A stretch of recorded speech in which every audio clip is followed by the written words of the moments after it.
विद्यार्थी मित्रांनो नमस्कार. मी आहे तुमचा नेहमीचा मित्र किरण देशपांडे. आज आपण 10वीच्या पुस्तकातील पेज क्रमांक 3 वरील अ टीनेजर्स प्रेयर ही कविता शिकणार आहोत.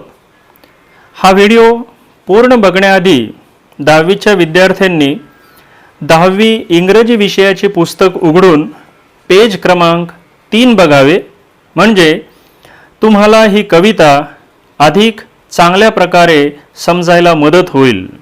चला तर मग आपण कविता शिकण्यास सुरुवात करूयात. आता हे जे सुरुवातीला मुद्दे दिलेले आहेत हे सर्व मुद्दे तुम्हाला पोयम अप्रिसिएशन ऑफ पोयमसाठी खूप उपयोगी ठरतात. बघूयात. टायटल अ टीनेजर्स प्रेयर म्हणजे कवितेचे शीर्षक a teenager's prayer. Name of the poet कवीचं नाव J Morse.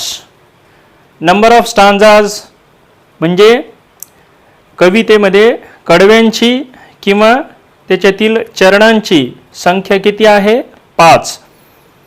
Number of lines in each stanza म्हणजे प्रत्येक स्टांजामध्ये म्हणजेच प्रत्येक कडव्यामध्ये किंवा प्रत्येक चरणामध्ये ओळींची संख्या आहे 4. Total lines in the poem 20 म्हणजे कवितेमध्ये एकूण किती ओळी आहेत 20. Central idea. आता याची मध्यवर्ती कल्पना काय आहे ते आपण बघूयात. याला सेंट्रल आयडिया असं म्हणतात किंवा सेंट्रल थीम असं देखील म्हणतात. मराठीमध्ये त्याला कवितेची मध्यवर्ती कल्पना असं म्हणतात. बघूयात. स्वतःचे जीवन सफल, यशस्वी आणि उज्ज्वल करण्यासाठी किंवा घडविण्यासाठी वाईट प्रलोभनांना, आमिषांना, वाईट गोष्टींना, कुसंगतींना बळी न पडता, त्यांच्या आहारी न जाता, त्यांचे दुष्परिणाम आपल्यावर न होऊ देता योग्य वेळी योग्य निर्णय घेणं महत्त्वाचं असतं. या संदर्भात किशोरवयीन मुलगी आपले विचार व्यक्त करीत आहे. सफल जीवन घडविण्यासाठी देवाला प्रार्थना करीत आहे, विनंती करीत आहे, विनवणी करीत आहे. मित्रांनो, आपल्या पुस्तकातील फोटो किशोरवयीन मुलीचा जरी असला तरी ती मुलगी जगातील सर्व किशोरवयीन मुलामुलींचं प्रतिनिधित्व करीत आहे असं आपण समजावे. ती मुलगी म्हणजेच सर्व किशोरवयीन मुलं मुलीच आहेत असं समजावं. Figures of speech. आता या कवितेमध्ये कोणकोणते भाषिक अलंकार कवींनी वापरलेले आहेत ते बघूयात. पहिला आहे ॲपॉस्ट्रॉफी आणि दुसरा आहे अलिटरेशन. आता या दोन्ही अलंकारांचा अर्थ मी तुम्हाला समजावून सांगतो. पहिला बघूयात आपण ॲपॉस्ट्रॉफी. याला मराठीमध्ये परोक्ष संबोधन असं म्हणतात. बघूयात. कवितेमधील ओळींमधून कवी अनुपस्थित व्यक्ती किंवा वस्तू, अमूर्त वस्तू म्हणजे न दिसणारी किंवा कल्पना, परमेश्वर, मृत व्यक्ती यांना संबोधून किंवा उद्देशून बोलतो, विधान करतो. अशा बोलण्याला किंवा अशा विधानाला ॲपॉस्ट्रॉफी असं म्हणतात. मराठीमधून त्याला परोक्ष संबोधन हा अलंकार म्हणतात. परोक्ष या मराठी शब्दाचा अर्थ होतो आपल्या डोळ्याआड किंवा आपल्या नजरेआड किंवा आपल्या नजरेसमोर नसलेला. उदाहरण देतोय मी एक. बघा काय म्हणतं ते उदाहरणामध्ये. Please open up my eyes dear Lord. देवाला उद्देशून म्हणतोय please open up my eyes dear Lord. आता दुसरं बघूयात. ॲलिटरेशन. कवितेच्या ओळीमध्ये एकाच अक्षराची पुनरावृत्ती होऊन त्यातील नादामुळे म्हणजेच ध्वनीमुळे जेव्हा त्याला सौंदर्य प्राप्त होते तेव्हा अनुप्रास अलंकार होतो. या अलंकारात भाषेचा गोडवा सौंदर्य वाढविण्याकरिता शब्दांच्या सुरुवातीला शब्दसमूहात एकाच प्रकारचे ध्वनी असलेल्या अक्षरांचा उपयोग वाक्यात केलेला असतो. उदाहरण, and fit for life each day, and fit for life each day. आता याच्यामध्ये फ हे जे साऊंड आहे हे रिपीट झालेले आहे अलिट्रेशनमध्ये, म्हणून याला अनुप्रास अलंकार असं म्हणतात. मराठीमध्ये अनुप्रास आणि इंग्रजीमध्ये अलिट्रेशन असं म्हणतात. आता या कवितेची राईम स्कीम काय आहे, यमक योजना काय आहे, तर या कवितेची राईम स्कीम आहे ABCB. म्हणजे काय आहे, म्हणजे प्रत्येक स्टांजातील अर्थात प्रत्येक कडव्यातील म्हणजेच प्रत्येक चरणातील दुसऱ्या ओळीतील शेवटचा शब्द आणि चौथ्या ओळीतील शेवटचा शब्द यांचं यमक जुळतं, म्हणजेच ते रायमिंग वर्ड्स आहेत. जेव्हा मी तुम्हाला कविता शिकवेल तेव्हा हे परत एकदा समजून सांगेल.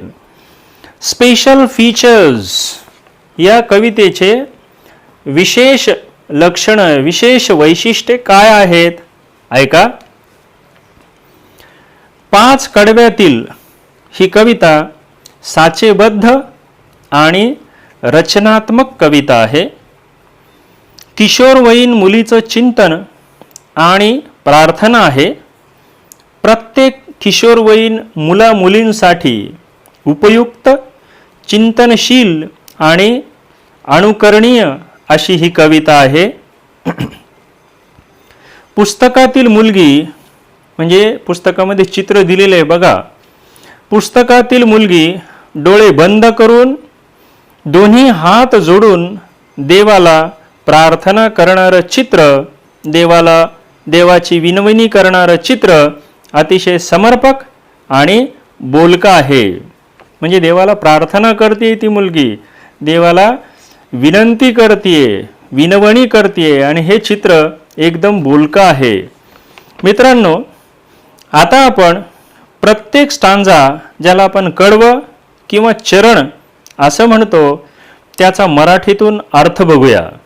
मी इंग्रजीतून स्टांजा वाचताना तुम्ही पुस्तकावर लक्ष केंद्रित करा. मित्रांनो, कविता सुरू करण्या अगोदर मी तुम्हाला या टायटलचा थोडक्यात अर्थ सांगतो. टीनेजर याचा अर्थ होतो 13 ते 19 वयोगटातील मुलगा किंवा मुलगी, आणि त्याचा अनेक वचन टीनेजर्स, म्हणजेच टीनेजर्सचा अर्थ होतो 13 ते 19 वयोगटातील मुलं किंवा मुली. या वयोगटातील मुला मुलींना कुमारवयीन मुले किंवा मुली असं म्हणतात किंवा किशोरवयीन मुले किंवा मुली असं देखील म्हणतात. प्रेयरचा अर्थ होतो प्रार्थना, म्हणजेच टीनेजर्स प्रेयर, अ टीनेजर्स प्रेयर याचा अर्थ होतो किशोरवयीन मुलीची प्रार्थना. आता ही किशोरवयीन मुलीची जरी असेल तरी ती मुलासाठी सुद्धा लागू आहे. मित्रांनो, मी या कवितेचा तुम्हाला शब्दशः अर्थ सांगणार नाही, म्हणजे ज्याला आपण वर्ड टू वर्ड ट्रान्सलेशन असं सांगणार नाही, तर मी या कवितेचा भावार्थ सांगणार आहे. आता भावार्थ सांगण्याच्या अगोदर तुम्ही काय करायचं की मी वाचत असताना पुस्तकामध्ये लक्ष केंद्रित करायचं. बघा, मी पहिला स्टांजा वाचतोय पेज क्रमांक 3 वर. A teenager's prayer at page number 3. Each day brings new beginnings. Decisions I must make. I am the only one to choose the road that I will take. आता याचा अर्थ काय होतो बघा, या स्टांजामध्ये एक किशोरवयीन मुलगी म्हणते प्रत्येक दिवस हा त्याच्यासोबत म्हणजे दिवसासोबत, प्रत्येक दिवस हा त्याच्यासोबत एक नवीन सुरुवात घेऊन येतो. दिवसाच्या सुरुवातीला मी माझे निर्णय घ्यायलाच हवेत. माझ्यापुढे अनेक चांगले आणि वाईट मार्ग आहेत, परंतु मी कोणता मार्ग निवडावा, म्हणजे मी चांगला मार्ग निवडावा की वाईट मार्ग निवडावा, ही पूर्णतः माझी जबाबदारी आहे. फक्त मीच याची निवड करू शकते. मित्रांनो, या स्टांजाची म्हणजेच या कडव्याची किंवा चरणाची राईम स्कीम आहे ABCB. ए म्हणजे पहिली लाईन, बी म्हणजे दुसरी लाईन, सी म्हणजे तिसरी लाईन आणि परत बी म्हणजे चौथी लाईन. मग बघा, दुसरी लाईन आहे बी, शेवटचा शब्द आहे मेक, आणि चौथी लाईन आहे बी, तिचा शेवटचा शब्द आहे टेक. म्हणजे मेक आणि टेक हे दोन कसे आहेत, रायमिंग वर्ड्स आहेत. आता पुस्तकातील सेकंड स्टांजा म्हणजे दुसऱ्या स्टांजाकडे लक्ष द्या. I can choose to take the road of life that leads to great success or travel down the darkened road that leads to great distress. आता दुसऱ्या स्टांजाचा अर्थ मी तुम्हाला सांगतोय. माझ्या समोर असलेल्या विविध मार्गांपैकी किंवा रस्त्यांपैकी मी सन्मार्ग किंवा चांगला मार्ग किंवा योग्य मार्ग स्वीकारून माझ्या जीवन प्रवासात यशस्वी आणि सफल होऊ शकते. नाहीतर अयोग्य आणि वाईट मार्ग अंगीकारून किंवा त्यांचा स्वीकार करून निराशा, दुःख आणि अपयश पदरात पाडून घेऊ शकते. कोणता मार्ग निवडायचा, कोणता पर्याय निवडायचा हे माझ्याच हातात आहे. या स्टांजाची राईम स्कीम देखील ABCB आहे. म्हणजे बघा, दुसऱ्या स्टांजातली दुसरी ओळ शेवटचा शब्द आहे सक्सेस आणि दुसऱ्या स्टांजातली शेवटची ओळ तिचा शेवटचा शब्द आहे डिस्ट्रेस. म्हणजे सक्सेस आणि डिस्ट्रेस, दुसरी आणि चौथी ओळ ही राईम होते, यमक जुळतं ह्या शब्दांचं. आता तिसऱ्या स्टांजाकडे लक्ष द्या. Please open up my eyes dear Lord that I might clearly see. Help me stand for what is right. Bring out the best in me. आता तिसऱ्या स्टांजामध्ये ती किशोरवयीन मुलगी देवाला म्हणते, ती विनंती करते, विनवणी करते, हे देवा, मला सर्व काही दिसण्यासाठी, समजण्यासाठी तुम्ही माझे डोळे उघडा.